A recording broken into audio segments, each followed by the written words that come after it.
Today we will be dissecting the thematic complexity of the SpongeBob SquarePants episode entitled Squirrel Jokes. Squirrel Jokes was an episode that came out slap bang in the middle of the hit show's second series, arguably right amidst the golden age of SpongeBob. The episode begins at the Krusty Krab, which is hosting an open mic comedy night. The audience of sea critters are perceived to be quite dumb and expedient, as the first act just skips his comedy set and goes straight to throwing pies at the crowd, which seems to highly amuse them. I hope I do as good as that guy. It then comes to SpongeBob's turn on stage, who goes out there and totally bombs as he essentially delivers a shite version of a Jerry Seinfeld act. And tomatoes. What's the deal on those things? Nothing but mundane observations. We get this hilarious soundbite. Oh, brother, this guy stinks! We hear the classic cricket sound before it then cuts to stock footage of a literal cricket. Huh? You know what I mean?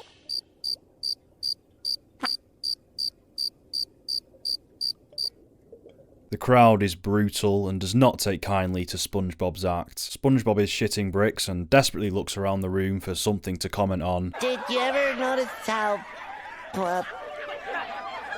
forks?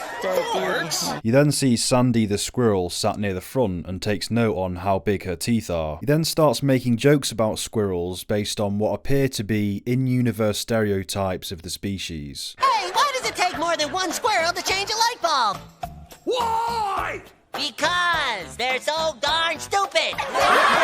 And the crowd absolutely eats it up because laughing at things that are different to you is a lot of fun. Sandy starts to get embarrassed and afterwards confronts SpongeBob backstage, saying that the jokes he was making about squirrels were hurtful. Did you like the show? Well, actually, SpongeBob, no. Those jokes are hurtful, and you know it. SpongeBob then jollily responds to this by innocently pronouncing that he was just joking and that we all have to laugh at ourselves every once in a while. We all gotta laugh at ourselves once in a while. I do it all the time. To SpongeBob, this is all just a bit of fun. It's all about being goofy and silly. He almost represents the purity of comedy in this scene, nothing but a childlike drive to make the world seem funny. Due to SpongeBob's pure-hearted nature, Sandy comes to see his point and then states that she was just being a little too sensitive. You're right, SpongeBob. I was being a little too sensitive. No hard feelings. The two hug and everything seems to be resolved, until, however, the next day. Sandy's out shopping and then a bunch of sea critters start making fun of her for being a squirrel, a direct consequence of SpongeBob's act. Let's see. Roll on or stick? I think she should buy both. Huh? If it wasn't clear enough already, the squirrel species here is a clear stand-in for a given race, culture, or demographic in our own society. The episode's cheeky title, Squirrel Jokes, is a term you could equate with black jokes or Asian jokes, categories of jokes that reside in the more taboo regions of comedy. Hey, look, guys! It's the stupid squirrel! I know, let's try and communicate with it. You do realise you literally just watched a hate crime happen there. Some fucked up stuff, man. We also see that these stereotypical jokes are being taken seriously by some, as we get this concerned mother who tells her kid to stay away from Sandy or else he'll catch it stupid. Don't stand too close to a squirrel, Billy! You'll catch it stupid! All that has transpired here today with Sandy in this store is a microcosm of the overall experience of the marginalised groups in our society. This is the American dream right here, everyone. We then get this brilliant line. Stupidity isn't a virus, but it sure is spreading like one. I'm going to be using that quote a lot from this point forward. In the next scene, SpongeBob is about to do another squirrel set for the Krusty Krab audience. Sandy then confronts SpongeBob again, telling him about how people have been treating her differently ever since he started telling these jokes. She tells him to lay off the squirrel stuff and tell some other kind of jokes, to which SpongeBob has fuck all ideas for. Tell some of them other jokes you got. Other jokes? You have to love how visually expressive classic SpongeBob was. SpongeBob is a complete hack in this episode. He's riding off this one shite little gimmick that he completely stumbled onto, by the way. Did you ever notice how big squirrels' teeth are? That's true. Squirrels, eh? What's up with that? He just got lucky that he happened to find something that the audience found funny. He literally has nothing else to offer other than that. The headliner's the one who cleans up after the show. Well, at least I don't have to clean up my act.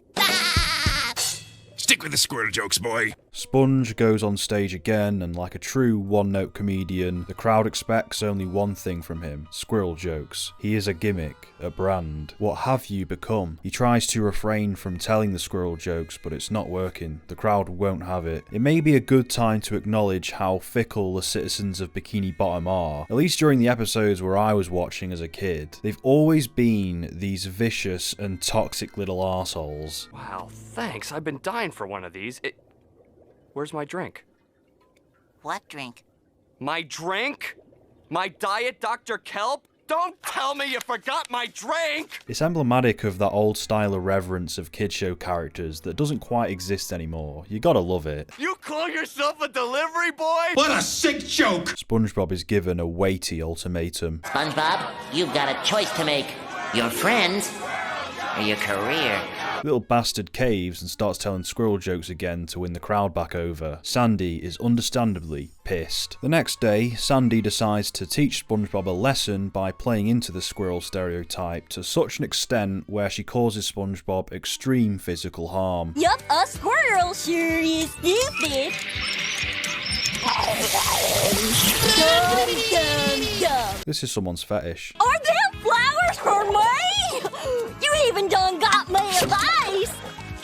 Sandy, that's not a... Okay, hang on, slow down, mate. This is fucked up now. This is getting serious. SpongeBob is fucked without that bowl. We've all seen the episode. We all know what happens without it. A wallet, a watch, waffles. Sandy! This isn't funny. You might have noticed that these supposed squirrel stereotypes bear a lot of resemblance to the stereotypes of your typical Texas redneck. That may be what it's alluding to. After all, Sandy is Texan. It's all about broad categorizations of groups. Now, what was that thing sea critters need? Sandy is really committed to this role. I hope she got an award for this. SpongeBob relents and says he won't do any more squirrel jokes, after being threatened with violence, mind you. Final scene, SpongeBob goes on stage once again. What he proceeds to do is genius. What happens next will shock you. SpongeBob redirects the humour towards himself. But seriously, folks, the only thing dumber than a squirrel is a sponge. He starts making jokes about sponges, his own species. I mean, we're so dumb, we don't even have a vertebrae. The crowd eats it up just as much as they did the squirrel jokes. You might think I'm being funny right now, but what SpongeBob has done here is a trademark of all great comedians. You critique inward just as equally as you critique outward. It's the perfect way to keep yourself humble as well as making your act balanced. You keep on top of your own flaws just as much as you do the flaws of others. I honestly think everyone should learn to critique themselves before they even begin to start critiquing the rest of the world. To be attentive to who you are is such a valuable skill, and you keep yourself in check. Your hubris doesn't ever get the better of you, and that's what comedy is: observation, casting light and bringing attention to these truths that people need to be made aware of, but bringing attention to said truths in a comedic and playful way. That is the art of comedy. After SpongeBob goes after himself, he turns the focus of the humour back outward, but this time not to Sandy and squirrels, but to Mr. Krabs. Crabs? Oh, brother, they're so cheap, they can't even pay attention. The crowd once again laughs, along with Mr. Krabs, who has now also been forced to laugh at himself rather than others. It's true! I am cheap! Then finally, SpongeBob takes aim at fish, which in this particular case is the societal majority. Now let me tell you about those fish. Boy, are they smelly. Critiquing the majority is perhaps the most daring thing of all for a comedian, but something that is utterly imperative. The ultimate test of your comedic conviction, the riskiest frontier. How could a creature who spends so much time in the water smell so bad? I mean, really?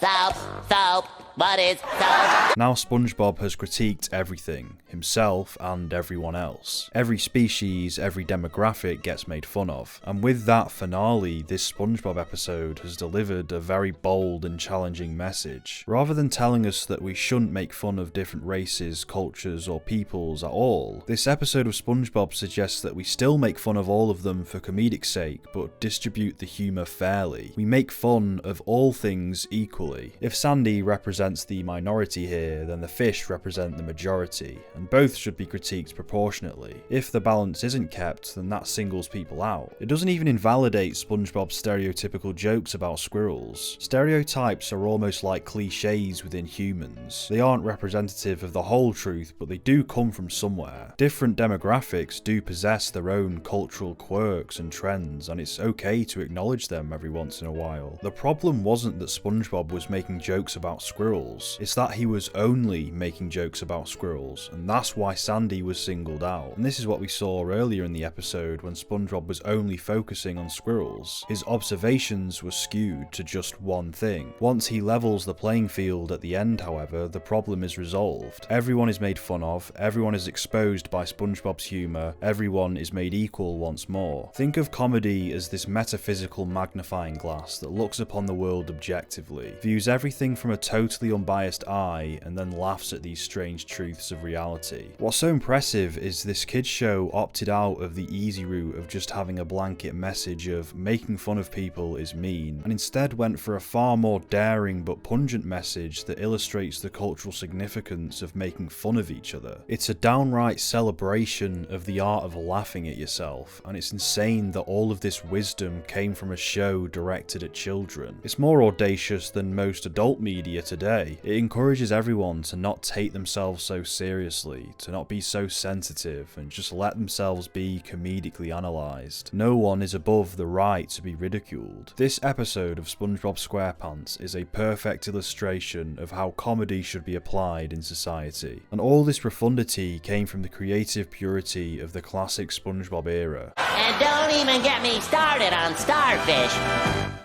Get off the stage, you disgusting fat fuck. Get off the stage, you disgusting fat fuck. Get off the stage, you disgusting fat fuck. Get off the stage, you disgusting fat fuck. Get off the stage, you disgusting fat fuck. Get off the stage, you disgusting fat fuck. Get off the stage, you disgusting fat fuck. Get off the stage, you disgusting fat fuck. Get off the stage, you disgusting fat